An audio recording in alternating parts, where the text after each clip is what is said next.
The stars looked calm that night, but everyone knew trouble was coming. Far from Earth, in a dark region of space called the Neutral Zone, a huge meeting was taking place on the giant space station above Kalis Prime. Leaders from many alien races sat in a wide circle. Their skins were different colors. Some had scales, others had extra arms or glowing eyes. They all watched the same large screen in silence. Admiral Vexor of the Krell Dominion stood tall. His purple skin shone under the lights. He pointed at the screen with a long finger. The picture showed a human fleet. 1,400 big warships floated in tight formation. They looked small compared to the black emptiness around them, but everyone in the room felt their power. "Look at this," Vexor said in a deep voice. "The humans call it the Sol Defense Armada. They say it is for protection, but we see an army ready to attack. They have crossed into disputed space. They refuse to talk. This is a clear threat." A Vorath delegate, tall and thin with silver skin, spoke next. "We have counted their ships. 1,400 heavy cruisers, battleships, and carriers. Our scouts say every ship is fully armed. They even brought new weapons we have not seen before." The room filled with low murmurs. Some aliens looked worried. Others looked angry. For many years, the older races in the galaxy had watched humans grow fast. Humans were young in space terms. They had only left their planet a few hundred years ago. Yet they built strong ships, made smart weapons, and never backed down from a fight. A small blue-skinned delegate from the Lorani raised a hand. "We sent messages. We asked them to explain. They answered with one sentence. We defend what is ours." Then silence. No more words. Vexor nodded. "So we act. We will show them our strength. The combined fleet of the Krell, Vorath, and our allies numbers over 4,000 ships. We will meet them at the border. If they do not turn back, we will open fire. They will learn respect." Many heads nodded in agreement. Only a few stayed quiet. One of them was an old diplomat from the peaceful Zeth race. He looked at the screen for a long time. "Humans are strange," he said softly. "They lose many battles, but they always come back stronger. Maybe we should talk more." Vexor laughed, a sharp sound. "Talk? They do not listen to talk. They only understand force." The meeting ended. Orders went out. Across dozens of star systems, alien warships left their bases. Engines roared to life. Massive hulls moved toward the neutral zone. The plan was simple. Show overwhelming power. Make the humans retreat. End the problem quickly. On the other side of the border, inside the lead human ship called Endurance, Captain Daniel Hayes stood on the bridge. He was 42 years old, with short brown hair and calm green eyes. He had fought in 3 wars already. He knew how to stay cool when danger came close. The bridge was quiet, except for the soft beeps of screens. Officers sat at their stations. Everyone wore dark blue uniforms with the small Earth emblem on the shoulder. Lieutenant Commander Laura Bennett, his second-in-command, walked up to him. She was tall, with black hair tied back. She carried a tablet in her hand. "Sir, the latest scans are in," she said. "The alien fleet is moving. Over 4,000 ships confirmed. They will reach us in 36 hours. Daniel looked at the main screen. Red dots showed the enemy ships. Blue dots showed his own fleet. The numbers looked bad. Very bad. "How are our people holding up?" he asked. "Steady, sir. No panic. Everyone knows the plan." Daniel gave a small smile. "Good, because the plan is simple. We wait. We let them come close. Then we answer." Laura looked at him. "They will fire first." "You know that." "Yes," Daniel said. "They always do. They think big numbers win. They think we will run." He turned to the tactical officer, a young man named Ryan Carter. "Ryan, status on the echo arrays." "All ships report green, Captain. The harmonic generators are charged. We tested them last week. Perfect sync." Daniel nodded. Keep them ready. No mistakes. He walked to the window that looked out into space. The stars were bright. Somewhere out there, thousands of alien ships were coming to destroy them. Most people would feel fear. Daniel felt something else. Not fear, not anger, just focus. He remembered stories his grandfather told him, old wars on Earth. Times when small forces beat big armies because they thought differently. Humans had always been good at that. Find the weak point. Use surprise. Turn the enemy's strength against them. This time was no different. Back on the alien flagship Dominance Eternal, High Commander Zorath stood in his command chamber. He was Krell, like Vexor, but bigger and older. His armor was gold and black. Around him, officers worked at glowing consoles. Give me the latest count, Zorath ordered. An officer answered quickly. 4,120 ships, Commander. We outnumber them 3-1. Our weapons have longer range. Their shields are weaker. Victory is certain. Zorath smiled. Then we will make it quick. No need for long battle. One strong push, they break, they run. We claim the border systems. He looked at a picture of the human fleet. They are brave, I give them that. But bravery without power means nothing. The alien fleet moved forward like a storm cloud. Engines glowed bright.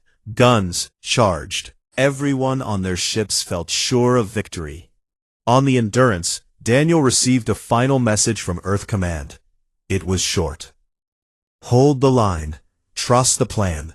The Echo is ready. Good luck. Daniel closed the message. He looked around the bridge.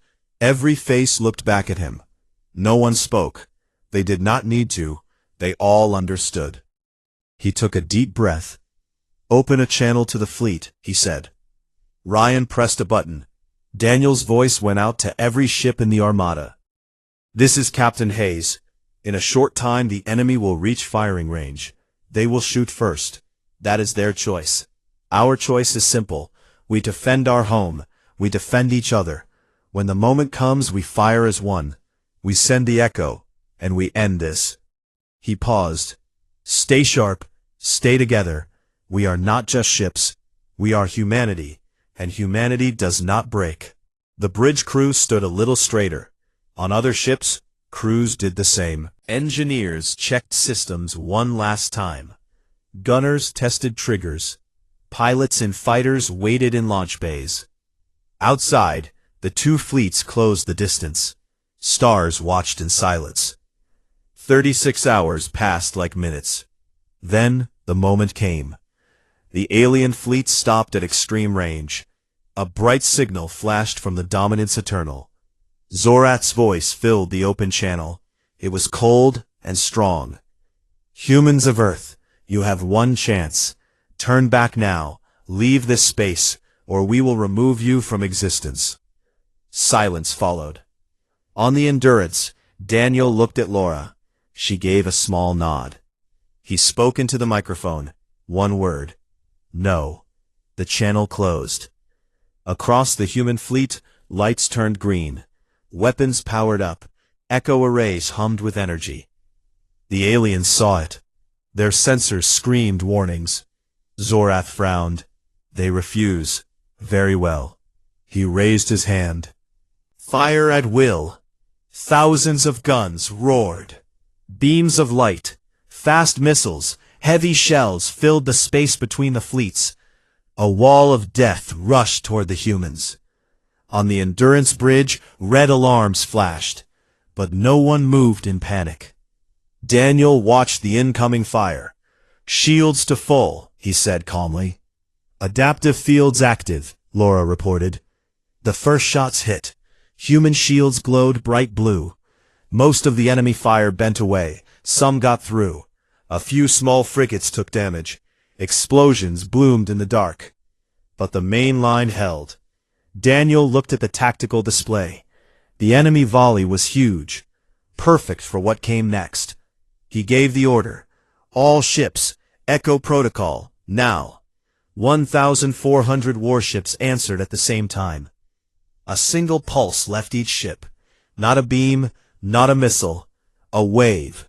A deep, low wave of gravity and sound that no alien sensor could read correctly. The waves met in the middle. They joined. They grew. They turned. And then they came back. Stronger. Louder. Deadly. The aliens had fired first. None of them knew yet what the echo would do. But soon they would learn. The void between the fleets lit up like 1,000 suns exploding at once. Bright beams of plasma cut through the darkness.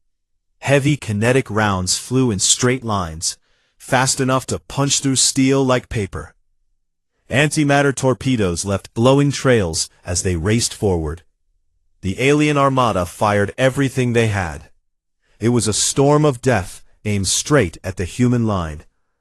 On the bridge of the Dominance Eternal, High Commander Zorath watched the display with cold eyes.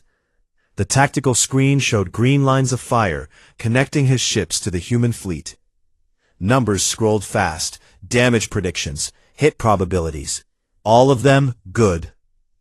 Shields will fail in the first wave, one of his officers said. Their armor is thin compared to ours. We end this now. Zorath gave a short nod. Keep firing. No pause. Overwhelm them. The barrage kept coming, wave after wave. The light was so bright that even the strongest filters on the viewports turned dark for moments at a time. Inside the Endurance, red warning lights flashed across every console. Alarms sounded in short bursts. The ship shook as the first heavy rounds struck the outer shields. Impact on sections 3 and 7, Ryan Carter called out from Tactical. Shields holding at 82%. Daniel Hayes stood with his hands behind his back. He did not flinch. Adaptive fields? Active and adjusting, Laura Bennett answered. They are bending most of the energy away. Only 20% is getting through. The human shields were not like the alien ones. Alien shields were thick walls of force that absorbed hits until they broke. Human shields were smarter. They used special panels that shifted shape and frequency.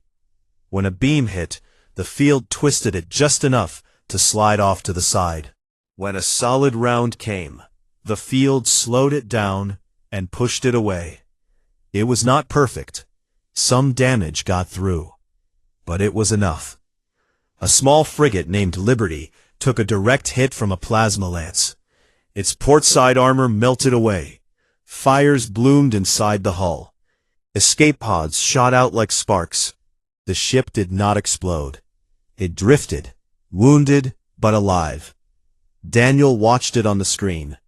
Mark their position for rescue later, he said quietly. Another volley came. This one heavier. Torpedoes detonated close to the line. Shockwaves rocked the Endurance. A console sparked. A young ensign named Kevin Lee put out the small fire with a handheld unit. Still green across the fleet, Laura reported. 12 ships report moderate damage. No total losses yet. Daniel turned to the main viewport. The alien fire looked endless, but he saw something the enemy did not expect. They were waiting. On the Dominance Eternal, Zorath leaned forward. Why are they not firing back? Are they afraid? An officer checked the sensors. No energy buildup on their main guns. Their missile bays are closed. They are just taking it. Zorath laughed. It was a hard sound. Then we finish them. Full barrage. Target their center. Break their command ship. The order went out. Every alien ship poured more power into their weapons. The space between the fleets became a solid river of light and metal. Inside the Endurance, the shaking grew worse. Bulkheads groaned. Lights flickered for a second, but the crews stayed at their posts. Ryan looked up. Incoming count. Over 10,000 projectiles in the next wave. Daniel took one step forward. All ships stand by. A voice came over the fleet comms. It was calm. Echo arrays at full charge. Harmonic sync locked. They have given us everything we need. Daniel nodded once. The alien barrage reached its peak. The void burned white. Then Daniel spoke the word. Fire. It was not loud. It was not dramatic. Just one clear command. Every human warship answered at the same moment. From each of the 1,400 ships came a single pulse. It was not a beam of light. It was not a missile. It was something quieter. A deep ripple in space itself. A wave made of gravity and tuned sound. Each pulse was low and slow at first. They moved out from the human line like stones dropped in a pond. But the waves did not spread and fade. They met in the center of the empty space between the fleets. There they joined. One wave found another. They locked together. The frequency matched perfectly. The power grew. The new wave rolled forward. It looked like nothing on most sensors. Alien screens showed only static, a faint echo. Their computers called it noise. Zorath stared at his display. What is that? Unknown energy pattern, an officer said. It matches the reflection of our own volley, but stronger. Stronger? Zorath repeated. The wave hit the front ranks of the alien fleet. At first, nothing seemed to happen. Ships kept firing. Then a low hum started. It came through the hulls. It vibrated the deck plates. Crews looked around, confused. On the Vorath destroyer, the engineering chief felt it first. The deck under his feet trembled, not from battle damage, from something inside the ship. The frame started to sing. Resonance detected, the computer voice said. Structural stress rising. The hum grew louder, faster. Metal began to twist. Bolts popped out of their places. Pipes bent like wet straw. A small scout ship cracked open first. Its hull split down the middle. Air rushed out. The two halves floated apart slowly. Then another, and another. The wave kept moving. It did not stop. It bounced. Every time it hit a ship, part of the energy stayed behind. It fed on the metal, on the mass, on the ship's own vibrations. The echo got stronger with every hit.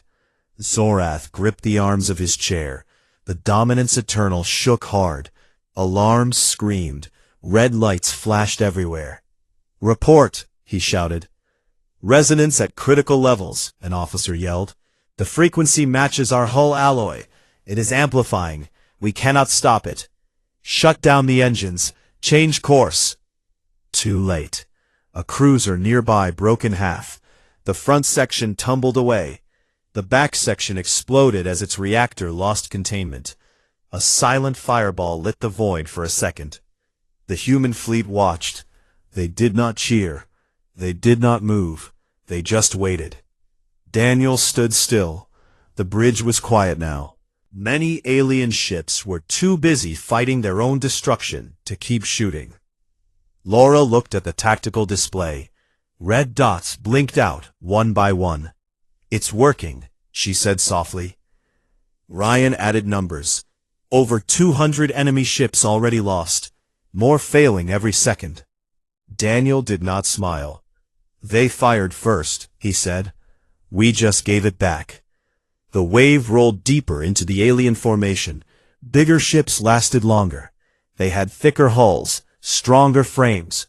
But even they could not fight forever. Cracks appeared. Sections peeled away. Crews ran to escape pods that never launched. On the Dominance Eternal, Zorath tried to give orders. His voice cracked. All ships, scatter, get out of the wave path. But the wave followed. It curved. It hunted. It was alive with the energy of the first alien volley. Every shot they had fired came back to them, louder, harder, deadlier. A Krell battleship near the front buckled. Its spine broke. The two ends folded like a snapped stick. Secondary explosions rippled along its length. Zorath stared at the screen. His fleet was coming apart. Not from human guns, not from missiles, from their own power turned against them.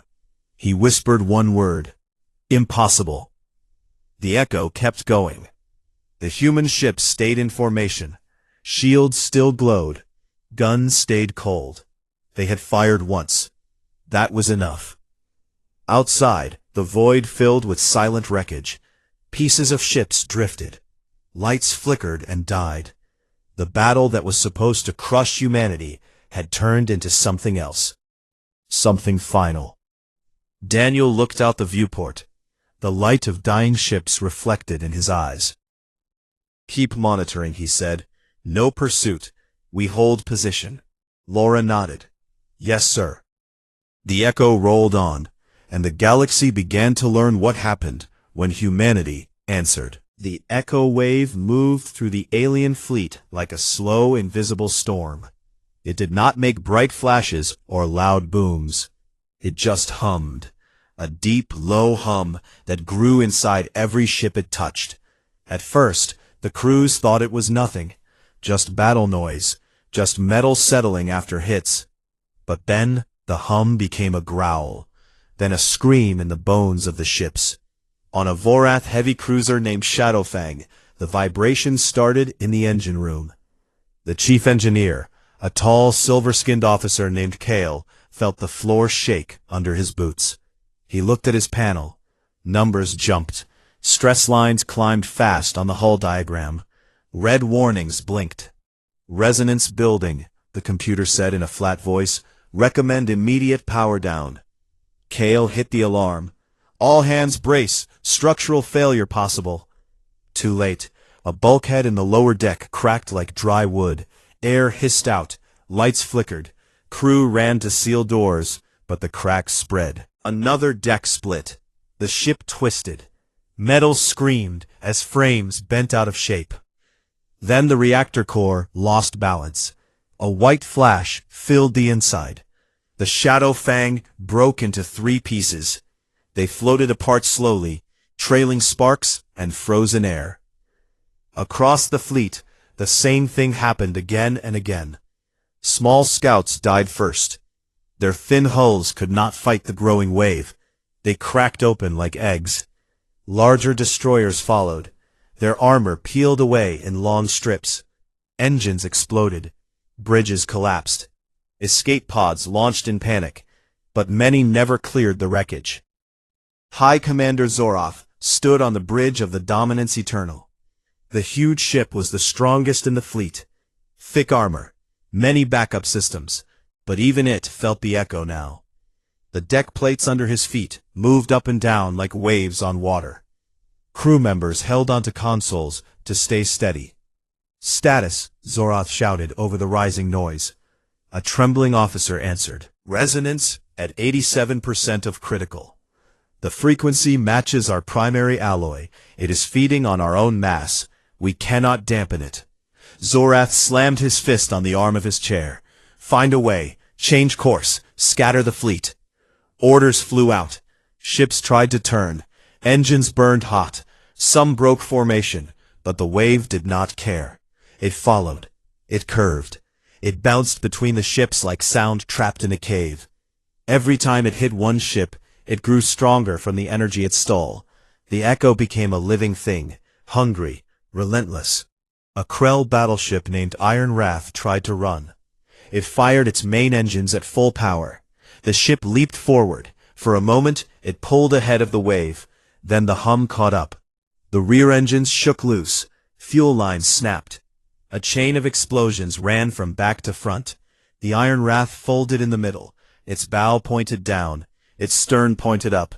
Both halves spun away, leaking fire. Zoroth watched it happen on the main screen. His purple skin turned pale. "This cannot be," he said quietly. An science officer stepped forward. Her voice shook. "Commander, the humans did not fire weapons. They fired a signal, a tuned pulse. Our own volley gave it power. The energy we sent at them, they turned it around. They made it ours." Zoroth stared at her. "A reflection?" "Not just reflection," she said. "Amplification. The wave uses our ships as mirrors. Each hit makes it louder, Stronger. We gave them the weapon when we fired first. The Dominance Eternal shook harder. A console exploded in sparks. Crews shouted. Damage control teams ran through corridors that were starting to twist. Zorath turned back to the viewport. Outside, his mighty fleet was dying, one by one, in silence. No great battle cries, no heroic last stands, just metal crying out and breaking. On the Endurance, Daniel Hayes watched the same scene. The tactical display showed red dots vanishing fast. Hundreds gone already. More every minute. Enemy formation collapsing, Ryan Carter said. His voice was calm, but his hands moved quick over the controls. No coordinated fire anymore. They are fighting to survive. Laura Bennett stood beside Daniel. She looked at the numbers. Our losses? 14 frigates damaged, 3 destroyed. The rest hold position. Shields at 60% average. Daniel nodded. Good enough. He did not look happy. He did not look sad. He just watched. A comms officer spoke up. Sir, faint signals from alien escape pods. They are asking for mercy. Daniel thought for a moment. Record their positions. We will pick up survivors after. No one dies if we can help it. The officer nodded and sent the data to rescue teams. The Echo wave reached the center of the alien fleet. The biggest ships were there. The command vessels. The carriers full of fighters. They tried everything. Some fired their own weapons at the wave, hoping to break it. The energy only fed it more. Others tried to jump to faster than light speed. Their drives failed, as the resonance shook the cores apart. One carrier, the Star Reaper, launched all its fighters at the last moment. Hundreds of small craft flew out like angry insects. They turned toward the human line. Maybe they hoped to ram. Maybe they hoped to distract. Daniel saw them coming. Point defense only, he ordered. Do not waste main guns. Lasers and small missiles reached out from the human ships. The fighters died fast. Bright flashes marked their graves. None reached the line. Back on the Dominance Eternal, the hum was now a roar. Gravity flickered. Crew fell to their knees. Zorath held onto his chair. His claws dug into the metal. Open a channel, he said. His voice was rough. To the human flagship. The comms officer tried. Static answered at first. Then a clear line opened. Daniel's face appeared on the screen. Calm. Steady. Zorath spoke fast. Call off your weapon. We surrender. Cease fire. Daniel looked at him for a long moment. We fired once, he said. That was all we needed. The echo is yours now. It will stop when there is nothing left to echo against. Zorath's eyes went wide. You will kill us all? You fired first, Daniel said. You chose the range. You chose the power. We chose to answer. The screen went dark. Zorath turned away. He looked at his bridge crew. Some cried. Some prayed in low voices. Others just stared at nothing. The wave hit full force. The Dominance Eternal groaned like a dying animal. Armor plates lifted away. Decks buckled inward. The bridge ceiling cracked. Sparks rained down. Zorath sat back in his chair. He closed his eyes. The last thing he heard was the hum. Loud. Final. Then silence. Outside, the Dominance Eternal broke apart. Slow. Piece by piece. The bow section drifted away. The engines exploded in a quiet bloom of light. The center shattered into 1,000 fragments. The wave kept moving, but fewer ships remained to catch it. The echo started to fade. It had eaten everything it could. Now it spread thin, weaker, until it was just a whisper in the void. On the Endurance, the alarms quieted. The shaking stopped. The bridge crew let out long breaths. Ryan looked up. Wave dissipation in progress. No more major contacts. Laura turned to Daniel. It's over. Daniel looked out the viewport. The space that was full of enemy ships was now full of debris, silent clouds of metal and ice. No movement, no lights. They fired first, he said again, soft this time. He walked to his chair and sat down. Damage report to Earth Command, he said. Casualties minimal. Enemy fleet. None survived the echo. The words hung in the air. No one cheered. They just watched the stars and waited for what came next.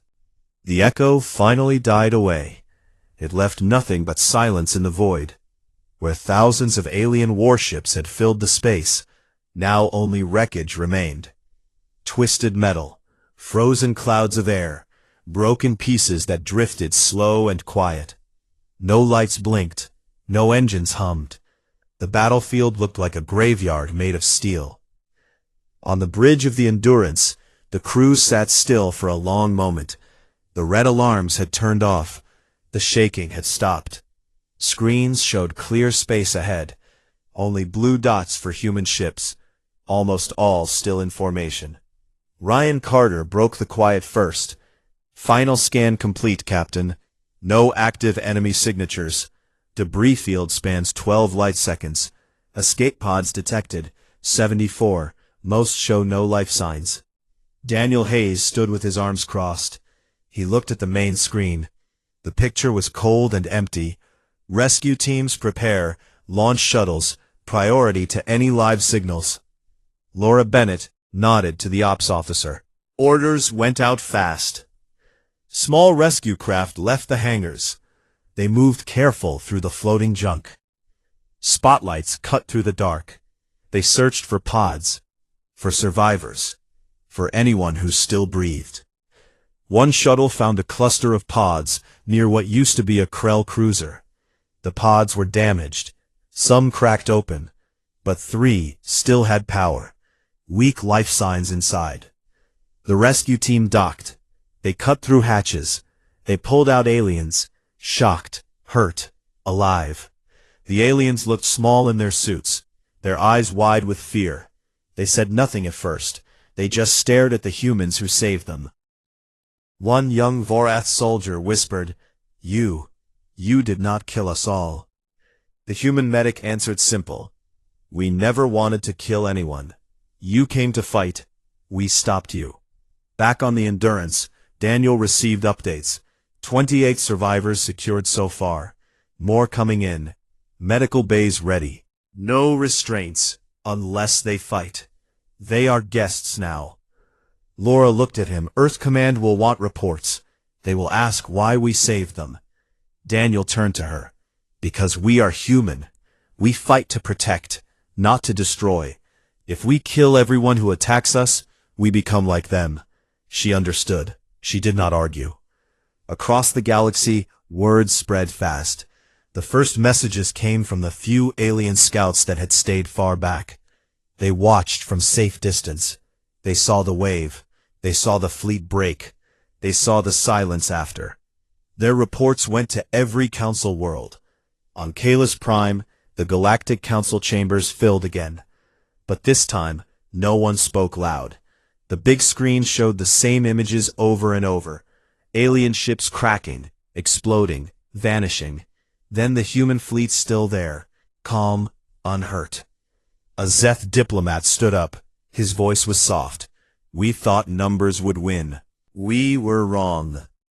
An old Lorani leader added, They used our own attack against us. A mirror of death. We gave them the power when we fired. Vexer was not in the room.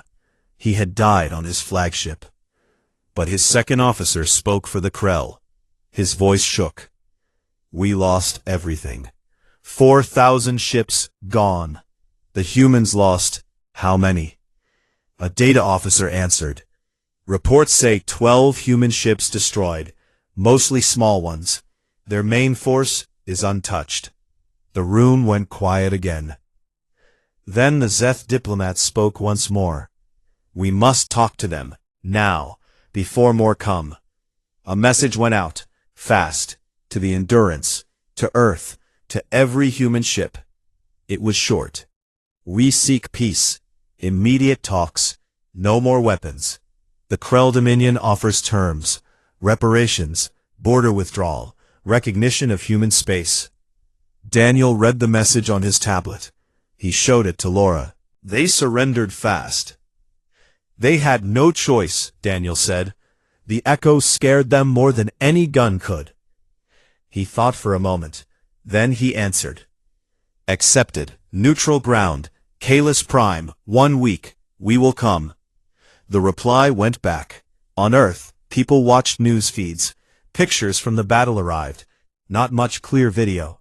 Just flashes. Then silence. Then debris. Reporters spoke in low voices. Human fleet victorious. Alien losses total. Details unknown.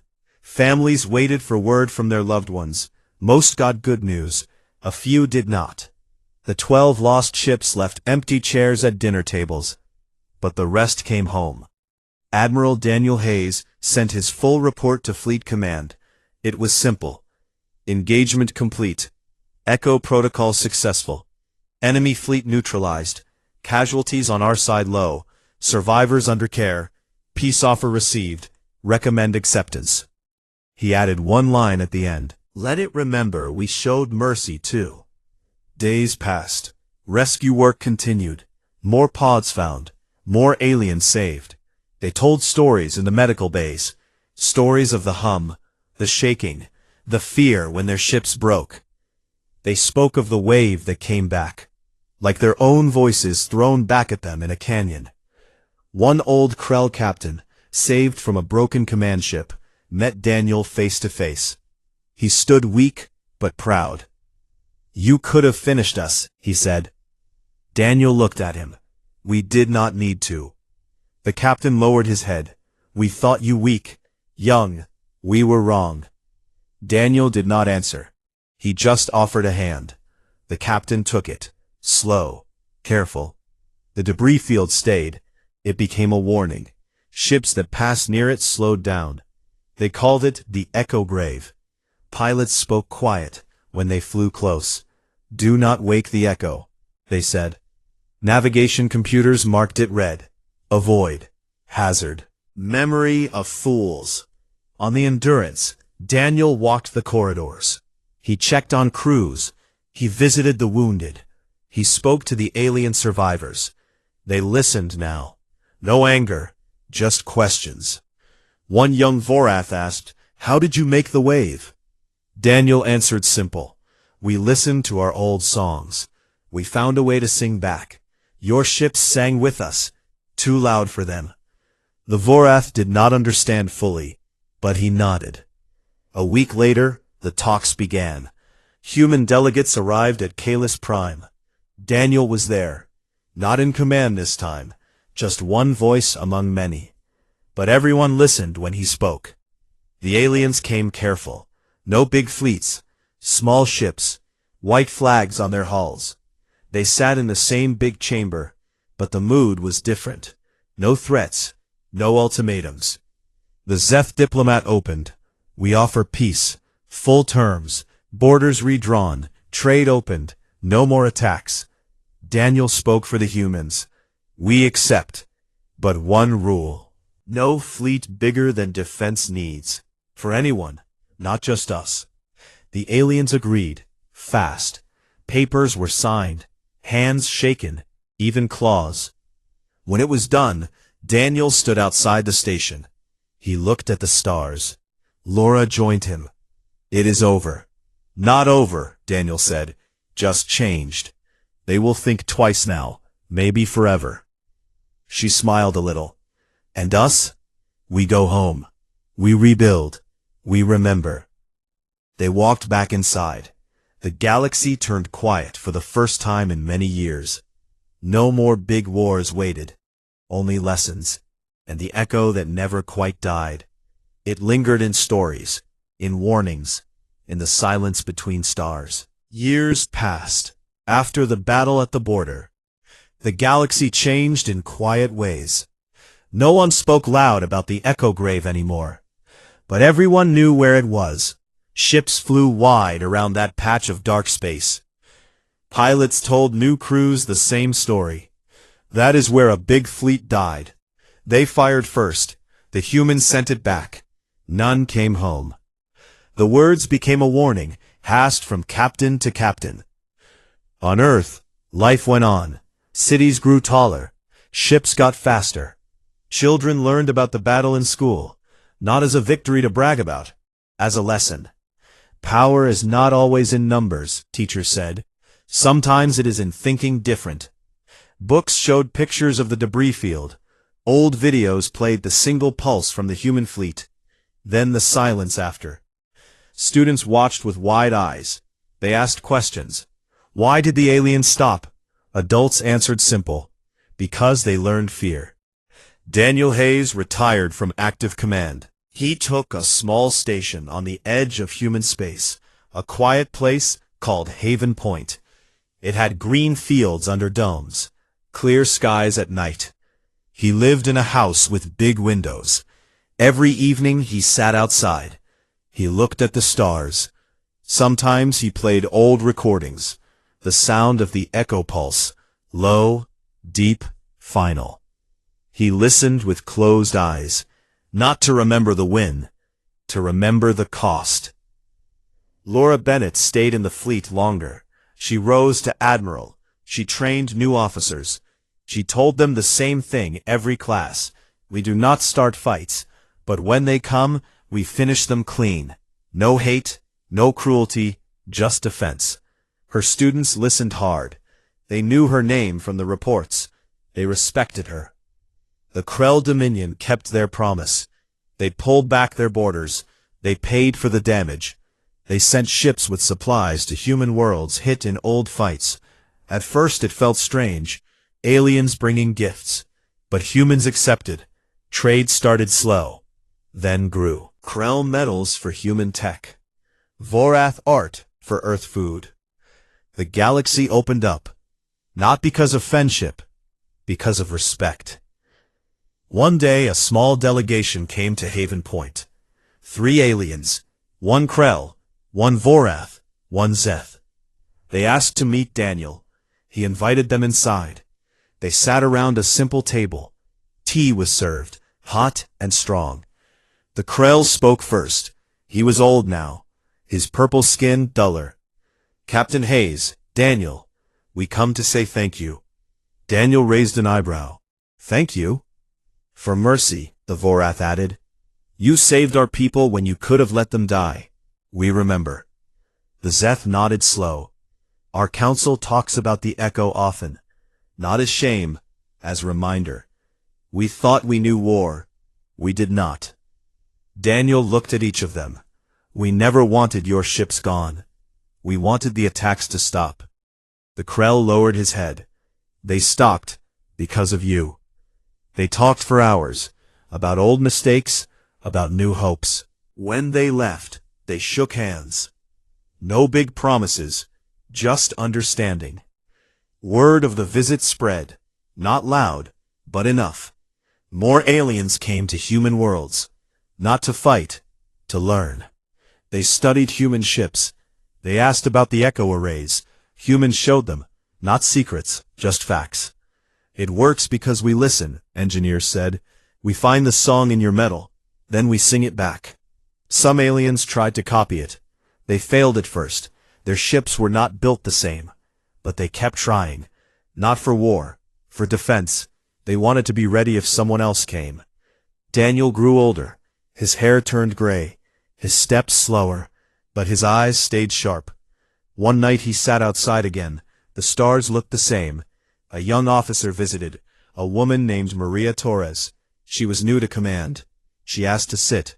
Sir, she said, they teach us about you in academy. They say you ended a war with one shot, one idea. Maria looked up. Do you ever regret it? He thought long. I regret the lives lost, on both sides. But I do not regret stopping more from dying. That is enough. She nodded. The galaxy is quieter now. Yes, Daniel said. Let it stay that way. Maria left. Daniel stayed outside. He played the recording one last time. The pulse, the echo, the silence. He turned it off. The night felt peaceful. Far away, in deep space, a scout ship passed near the Echo grave. The pilot slowed down. He looked at the sensors. A faint hum still lingered, very weak, like a whisper from long ago. He did not fear it. He respected it. "Grave of fools," he said to his crew. "Remember this place." They nodded. They flew on. On Kalis Prime, the council met again, not for war, for trade, for rules. Human delegates sat at the table. They spoke calm. They listened. The older races watched them different now, not as young upstarts. Maybe more. A new generation grew up, children who never saw the old wars. They played games about stars.